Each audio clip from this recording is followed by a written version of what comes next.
Copyright disclaimer. Under Title 17 U.S.C. Section 107, allowance is made for fair use for purposes such as criticism, comment, news reporting, teaching, scholarship, and research. Fair use is permitted by copyright statute that might otherwise be infringing nonprofit, educational, or personal use, tips a balance in favor of fair use. Okay, guys, so this is from Wikipedia, and I know how irate and frustrated and angry and annoyed Scientology was about Wikipedia posting some information. So I figured, in honor of Wikipedia, I should start reading some of the information they have compiled on here. Now, granted, I know some of these sites can be altered by Scientologists. But anyways, just for fun, why not read about hypnosis? Because you know it's all about hypnosis in Scientology, which is black magic. I mean, let's put it like this. Hypnosis is a part of black magic. Satanism, Aleister Crowley, all of that. It's all about control. Go to, if you have a strong stomach, go to the channel Conquer Soul or House of Horrors and listen to some of the stories regarding P. Diddy. Now, granted, I think it's controlled opposition, but for me, I'm just a nosy Rosie. I like listening to some of those stories and all of the diabolical rituals and things that go on. It's all about control. So, again, hypnotism is about control. So, when done in a malevolent way. Practices in Scientology make extensive use of techniques drawn from hypnosis. They are used in auditing. Auditing is actually interrogation. And in the training routines widely practiced within the Church of Scientology. You know, TRs, just like they used to do in Nazi Germany. Hypnosis in this context is defined as language and nonverbal communication employed to induce heightened responsiveness and suggestibility. Go check out Simple Truth Television or Zachary K. Hubbard, Gematria, and you will see what really is going on, if you can handle it. Communication employed to induce heightened responsiveness and suggestibility. All the SHOOTERS, they're all under it. So I'm not going to say it again. The Church of Scientology denies that its practices involve hypnosis. Of course they do. That's all they ever do is deny. All these young girls got ARD, deny. A woman got ARD, deny. A little boy got ARD by a pedo, deny. A young girl forced to get an abortion under coercion and duress, deny. The organization, the fake church, says that it will not permit individuals. Do you love how they say will not permit? Who's the boss of you, Who say they have previously experienced hypnosis as either a subject or practitioner to participate in Scientology training with the stated reasoning that there is a possibility of harm caused by the prior exposures to hypnosis. Sounds like a bunch of malarkey to me.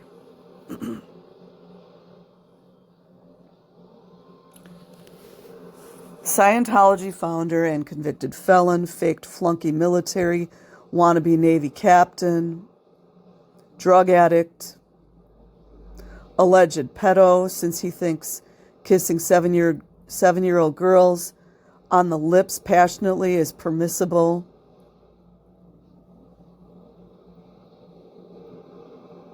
Potbelly, black tooth, loser. L. Ron Hubbard was known to his associates in the late 1940s as a talented hypnotist. Manipulation, anyone? During this period, he worked in Hollywood. You guys need to put the dots together. Worked in Hollywood. Posing as a swami.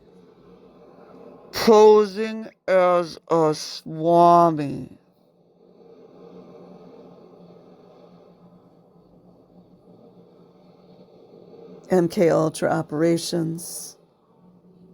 Charlie Igloo Alpha. Come on, guys. He used nitrous oxide and amphetamines with hypnosis. All you have to do is just go look that up, and you'll see all the other drug mind control experiments. He credited hypnosis techniques with shaping his book Dianetics. Isn't that a freaking shock? He credited hypnosis techniques with shaping his book Dianetics, the modern science of mental health. You guys think it's a coincidence that Dianetics was on the bestsellers list? Hello. Wakey, wakey. In a technical bulletin from Hubbard, he writes, "We can brainwash faster than the Russians.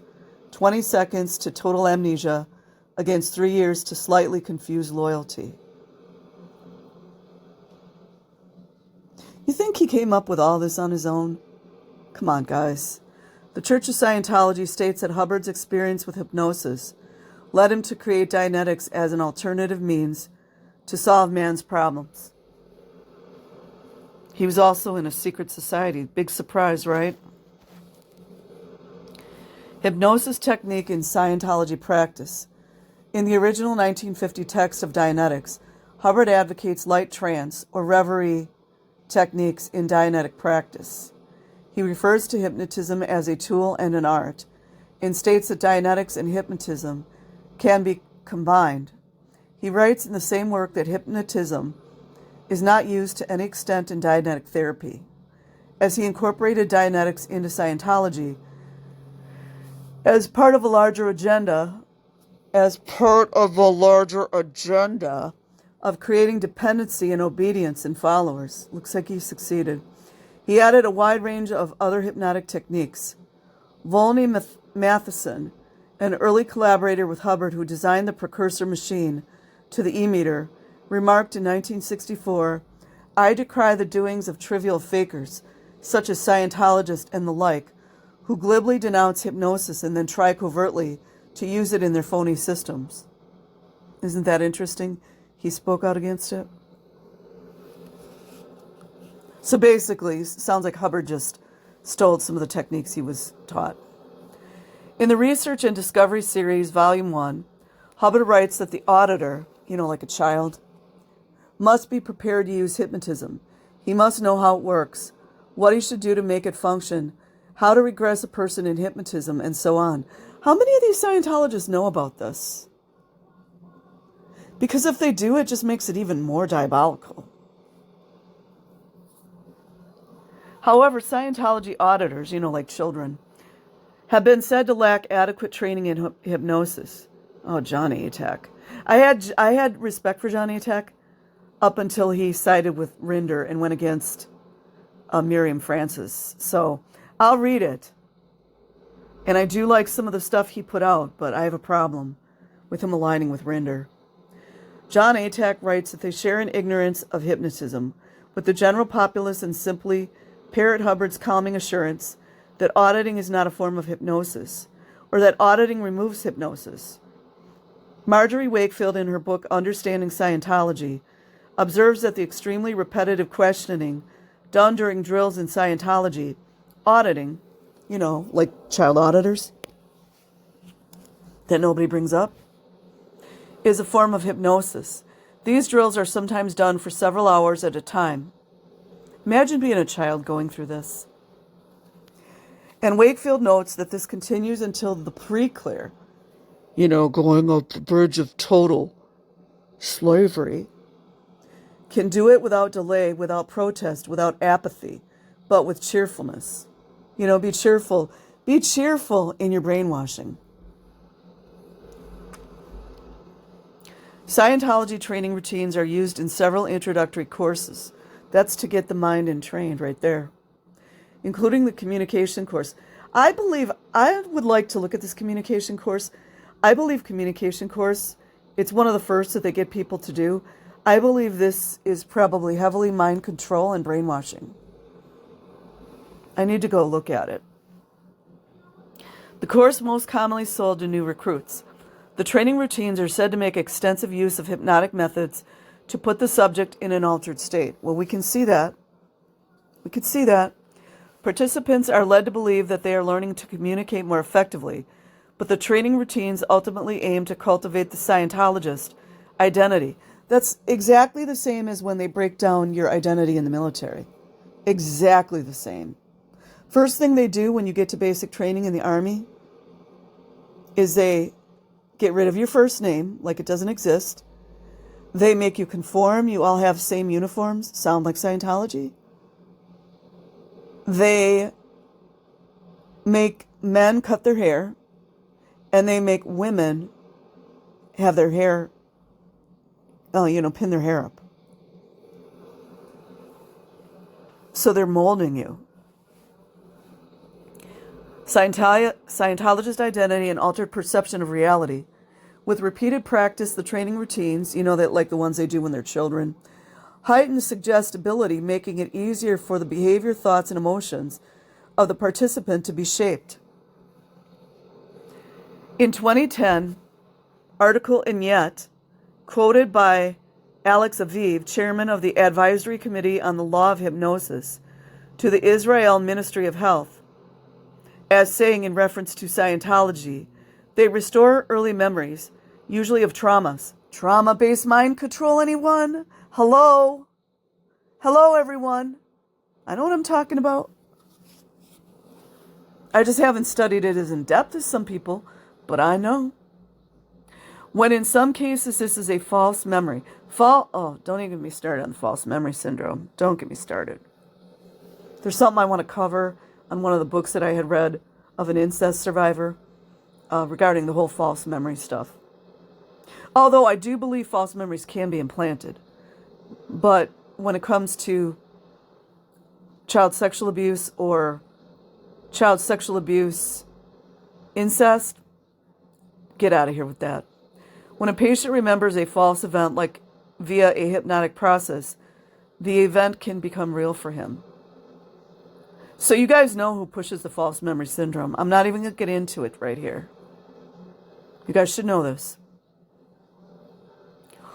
In 2002, a former member sued the Church of Scientology in Ireland for damages for psychological and psychiatric injury, conspiracy, misrepresentation, and breach of constitutional rights.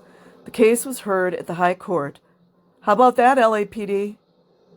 But I guess you guys don't know how to read in the LAPD. Or some of the judges as far as that goes. Starting in February 2003. The case was expected to continue until May. In March, Peter Nalsh, an Oxford-trained clinical psychologist with a specialism in hypnosis, provided evidence that the former member appeared to have been hypnotized while undergoing an auditing session, an interrogation. Like the children go under, that the Scientology parents allow their children to go under auditing interrogations. An auditing session, he stated that extracts from Dianetics read in court indicated that hypnosis was involved in auditing. He said that it appeared hypnosis was being used as a vehicle and that material was being developed in an emotional context. Although the court had heard 31 days of testimony, not 33? Just as Nalsh was about to resume his evidence, the Church of Scientology agreed to settle the case. What did I tell you guys? It's my opinion that a lot of these times when we see settling out of court, they're trying to hide something. Statements from the Church of Scientology. Oh, this is going to be deny, deny, deny. Darvo. The Church of Scientology's official position on hypnosis is that it is a dangerous and undesirable practice. Do you guys see the inversion? If you get like all the people in Scientology to believe all this, then they're never going to comprehend or fathom that the hypnosis is being used on them. It's an inversion. Whereas hypnotism's goal is to place a person in a state of lessened awareness. You mean like the whole world was in the last 5 years? Ring-a-ding-a-ding. I.e. trance.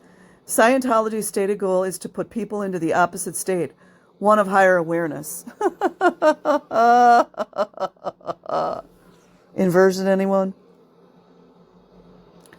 In his book, The Creation of Human Ability, Hubbard denied the hypnotic nature of the process and drills, writing about one of the sessions. On duplication processes, somebody in the audience usually claims this is hypnotism, for it runs out hypnotism. It induces no trances.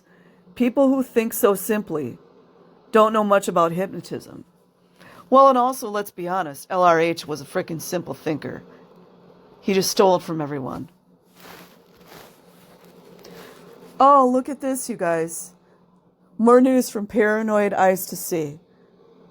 There's a link, Scientology and the occult. And by the way, not everything in the occult is evil. Occult simply means hidden. Training routine, Scientology. References from Alan W. Understanding the Dark Side of Hypnosis as a Form of Undue Influence. Wonder what LAPD knows about that. Exerted in authoritarian cults. Implications for practice, policy, and education. Might be a good book to get. We've got the date of 2024, so it's a fairly newer book. Or updated. And then Secret Lives from A&E. And then another reference was the story of Dianetics and Scientology. Lecture 18. The Technical Bulletins of Dianetics and Scientology, Volume 2, 1954 through 1956. 56 is a Jesuit number. Scientology Publications, page 474. They even have the ISBN number, if you guys want to go get the book. Or, heaven forbid, it be in the library. I'll bet it's online somewhere. Hubbard, What is Scientology? Anyways, I'm not going to read all of them. I always love when they got the references. Let's see what external links they have. Lee Report on Hypnosis and Scientology. I'm going to click on it just to see what has.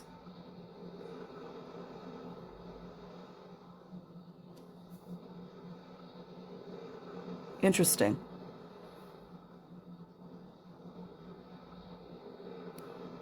We might have to check that out. So I'll leave the link in the description box. Like and subscribe if you choose. Otherwise, have an amazing day or night wherever you are. Peace.